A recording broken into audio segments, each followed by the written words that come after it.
Kritik pedas pentolan honorer K2 kepada Menpan RB Azwar Anas, sangat kecewa, marah. Para pentolan honorer K2 kompak mengkritisi Menpan RB Azwar Anas. Mereka sangat kecewa dan marah atas kebijakan yang dikeluarkan Kementerian Pendayagunaan Aparatur Negara dan Reformasi Birokrasi, Kemenpan RB, soal pengalihan 264 jabatan ke outsourcing.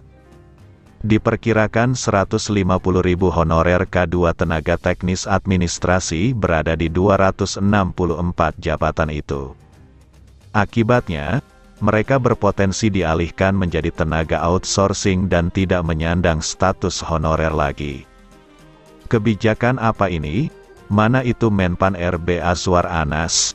Awal-awal masuk seperti pahlawan bagi honorer, sekarang berubah menjadi penjajah honorer K2, kata Eko Mardiono, pengurus Pusat Perkumpulan Honorer K2 Indonesia, PHK2I, kepada jpnn.com, Rabu, tanggal 12 Oktober tahun 2022. Dia menilai kebijakan pemerintah soal pendataan non-ASN justru menambah rumit masalah honorer. Menurut tenaga kependidikan salah satu SMP di Surabaya itu, pendataan non-ASN justru membuka keran masuknya honorer baru.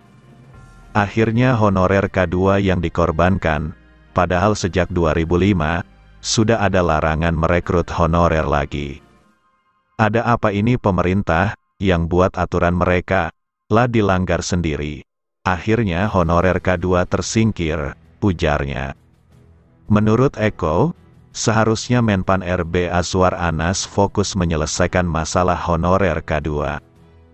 Jangan semua honorer didata, apalagi yang masa kerja 1 tahun pun dimasukkan pendataan non-ASN.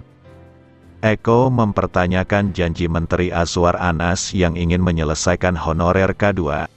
Jangan sampai masuk angin saja. Kalau datanya hanya untuk pemetaan, ya, sudah honorer K2 saja diselesaikan, Pak Menteri Anas fokus itu saja, jangan menyerempet ke honorer lain lagi, tegasnya. Ketua Forum Honorer K2 Kota Bekasi Muhammad Rahmat Derajat juga melontarkan kritikan. Dia sangat kecewa karena Menpan RB Azwar Anas menurutnya terkesan ingin menghapuskan honorer K2. Rahmat mengungkapkan banyak honorer K2 tenaga teknis administrasi saat ini dalam keadaan galau. Mereka tidak menyangka jika Menteri Anas akan tega mengalihkan sebagian besar honorer K2 ke outsourcing. Kok honorer K2 yang dikorbankan sih? Kami kecewa sekali dengan kebijakan Menpan RB ini, ucapnya. Ketua Forum Honorer K2 Tenaga Administrasi, Andi Meliani Kahar mengungkap jika memang ada pengalihan ke outsourcing seharusnya untuk lainnya.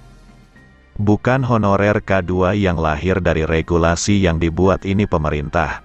Dia menegaskan jenis kelamin honorer K2 jelas, namun, sepertinya ada upaya pemerintah mematikan honorer K2 perlahan-lahan. Kami melihat kebijakan yang ada justru berpihak kepada honorer non-K2. Honorer K2 disingkirkan dengan regulasi, tegasnya. Para honorer K2 tenaga teknis administrasi itu pun meminta pemerintah bersikap adil. Pengalihan status ke outsourcing adalah tindakan yang tidak manusiawi. Mengingat banyak honorer K2 usianya tidak muda lagi. Mengapa tidak memberikan honorer K2 penghargaan berupa status ASN? Kami sudah legawa menerima kebijakan dari PNS ke PPPK, tetapi sekarang mau diturunkan lagi ke outsourcing, pungkas Andi Meliani Kahar.